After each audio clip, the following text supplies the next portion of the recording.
Hello everyone, हमारी 3 app है। Bhushan science plus पहली ऐप जिसमें हम मेडिकल, फार्मेसी और नर्सिंग के video lecture study material provide करते हैं। दूसरी हमारी ऐप है भूषण साइंस नीट, जिसमें हम NEET related video lectures, live classes और स्टडी मटेरियल प्रोवाइड करते हैं। और तीसरी हमारी ऐप है भूषण साइंस एग्जाम, जिसमें हम वेरियस एग्जाम्स की टेस्ट सीरीज प्रोवाइड करते हैं, including your pharmacy, nursing, medical, government, non government, each and every exam. Thank you. परिचय। इस चार्ट में तुमने क्या देखा? ये मानव, चिंपैंजी, गोरिल्ला और 2 अन्य जंतुओं को दर्शाता है, जिनमें कुछ समानताएं व भिन्नताएं होती हैं। हाँ, इन समानताओं और भिन्नताओं का आधार क्या है? इनकी शारीरिक संरचना समान है? बिल्कुल नहीं, लेकिन समानताओं और भिन्नताओं का आधार सामान्य जीव रूपों से इन जंतुओं का विकास है। ठीक है, क्या तुम ये कहना चाहती हो कि इस चार्ट से पता चलता है कि मनुष्य में पूर्वज चिंपैंजी थे, चिंपैंजी के पूर्वज गोरिल्ला थे और इसी तरह? हाँ, आओ मैं तुम्हें विस्तार से समझाती हूँ कि कैसे पृथ्वी पर एक के बाद एक विभिन्न जीव रूपों का विकास हुआ।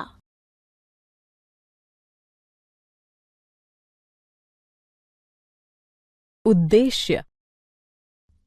इस पाठ के अंत में आप निम्न करने में सक्षम हो जाएंगे: विकास के डार्विन सिद्धांत को समझना, प्राकृतिक वर्ण की अवधारणा को समझना, सॉल्टेशन की अवधारणा समझना, हार्डी वेनवर्ग सिद्धांत को समझना, होमो सेपियंस के विभिन्न पूर्वजों के बारे में जानना।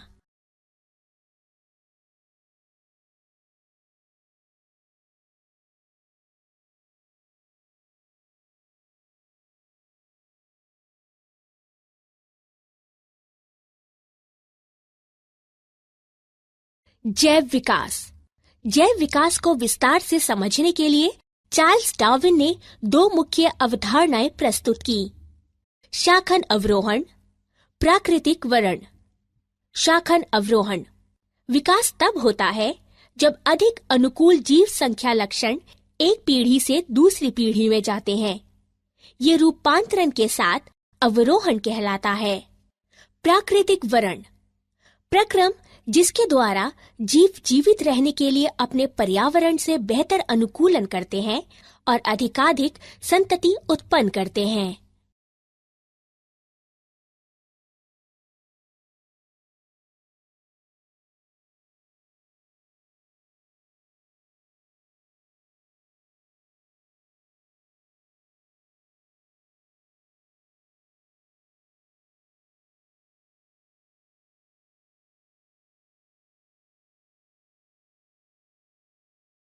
रूपांतरण के साथ अवरोहण प्रत्येक जीव संख्या विष्टि की बनी होती है, जो एक दूसरे से थोड़ा भिन्न होते हैं। विविधताएं जो व्यष्टियों को सफलतापूर्वक जनन करने के लिए पर्याप्त समय तक जीवित रहने की क्षमता प्रदान करती हैं, प्रायः अगली पीढ़ी में पहुंचती हैं। तत्पश्चात ये लक्षण बहुत सामान्य हो जाते हैं और जीव संख्या में विकसित होते हैं। ये रूपांतरण के साथ अवरोहण कहलाता है।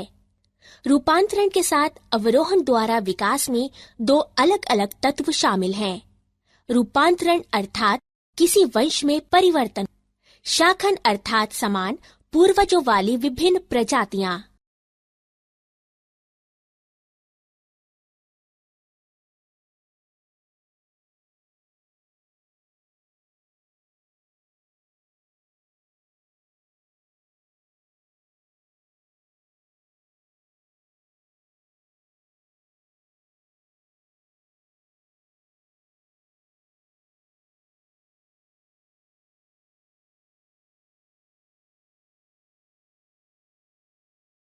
प्राकृतिक वर्ण।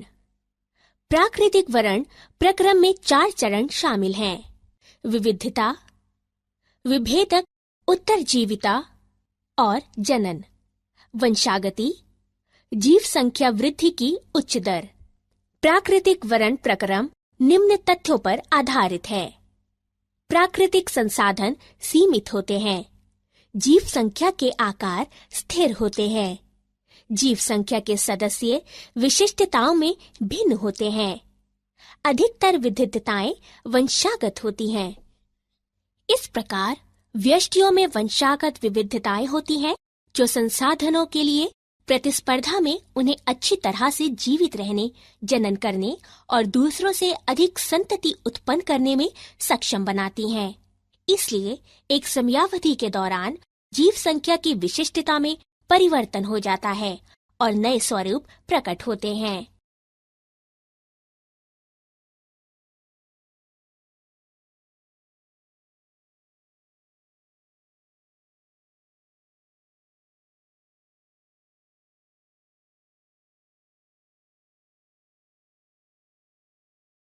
प्राकृतिक वर्ण के उदाहरण।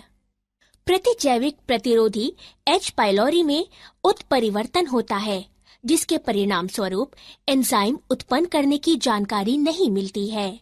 ये एंजाइम सामान्यतः एक प्रतिजैविक को एक विष में बदल देता है, जिसके कारण मृत्यु हो जाती है। लेकिन जब प्रतिजैविकों को उत्परिवर्ती H. पाइलोरी पर प्रयुक्त किया जाता है, तो ये जीवाणु जीवित रह सकते हैं, जबकि सामान्य जीवाणु मर जाते हैं। इसलिए प्राकृतिक वर्ण द्वारा जो जानकारी खो देता है, जीवित रहता है और अपने लक्षणों को अपनी संतति में पहुंचाता है। विकास की क्रियाविधि। ह्यूगो टिवेरिस ने बताया कि उत्परिवर्तन अर्थात जीव संख्या में सहसा आने वाले बड़े बड़े परिवर्तन विकास के कारण हैं। ये उत्परिवर्तन यादृच्छिक और दिशाहीन होते हैं। ऐसे उत्परिवर्तन प्रजाति की उत्पत्ति का कारण है और इसलिए सॉल्टेशन विशाल उत्परिवर्तन का बड़ा कदम कहलाते हैं।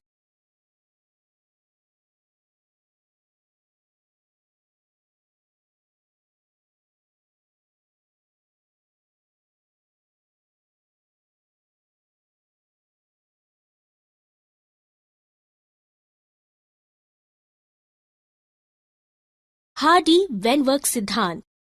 हार्डी-वेनवर्ग सिद्धांत के अनुसार जीव संख्या में अलील युग्म विकल्पी आवृत्तियां सुस्थिर होती हैं और एक पीढ़ी से दूसरी पीढ़ी तक निरंतर रहते हैं। जीव संख्या में जीनों की कुल संख्या और उनके अलील जीन कोश अपरिवर्तनीय रहते हैं। इसे आनुवंशिक संतुलन कहते हैं। सभी अलील आवृत्तियों का कुल योग 1 होता है। ये नीचे दर्शाए गए रूप में हार्डी-वेनवर्ग संतुलन समीकरण प्रदान करता है। आनुवंशिक संतुलन या हार्डी-वेनवर्ग संतुलन में बाधा अर्थात जीवन संख्या में अलील आवृत्तियों में परिवर्तन विकास का कारण होता है।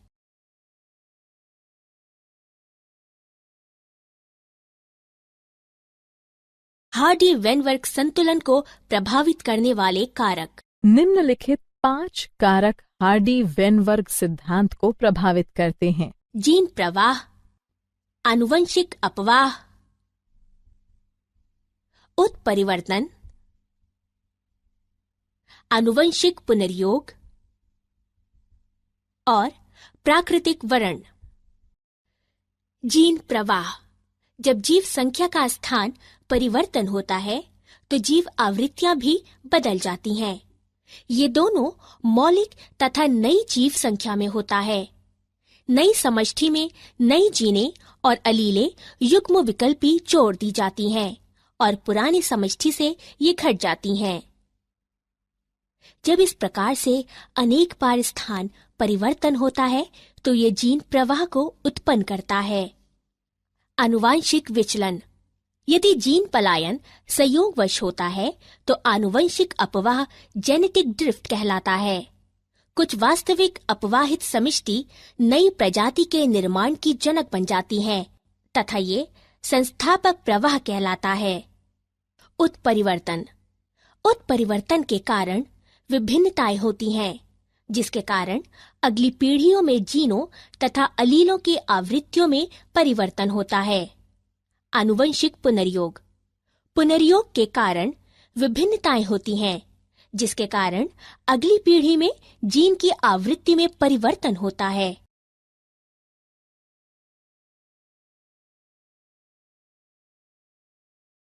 हार्डी-वेनवर्ग संतुलन पर प्राकृतिक वर्ण का प्रभाव।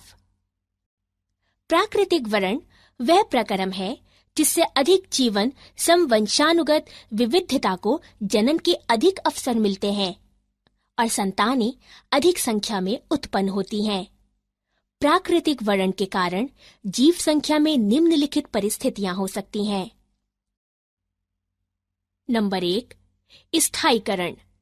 इस दशा में अधिक व्यष्टि माध्य चरित्र मूल अर्जित करते हैं। नंबर 2, दिशात्मक परिवर्तन।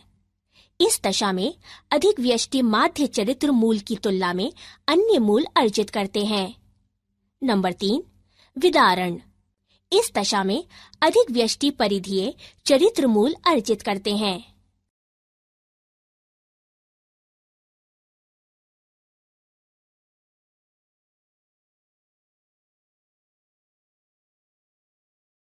विकासीय इतिहास। लगभग 2000 मिलियन वर्ष पूर्व MYA पृथ्वी पर जीवन का प्रथम कोशिकीय रूप प्रकट हुआ। इनमें से कुछ कोशिकाओं ने प्रकाश संश्लेषण के समान प्रक्रिया द्वारा ऑक्सीजन मुक्त की। धीरे धीरे एक कोशिकीय जीवों से बहुकोशिकीय रूपों का विकास हुआ। आगे का विकास निम्न अनुसार ज्ञात किया जा सकता है। ट्राइरेनोसोरस रेक्स भूमि पर रहने वाला सबसे बड़ा सरीसृप था, जो लगभग 20 फुट ऊंचा था।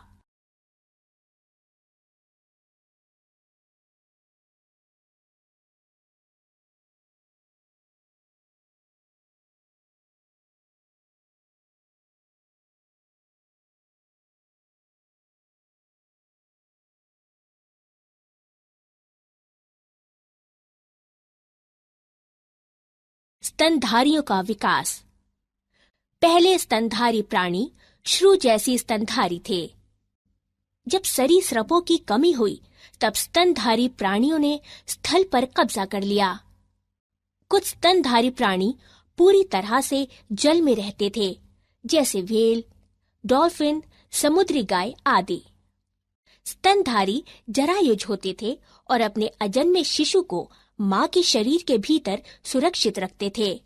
स्तनधारी प्राणी खतरों के प्रति सतर्क रहने एवं बचाव करने में अन्य प्राणियों की तुलना में अधिक बुद्धिमान होते थे।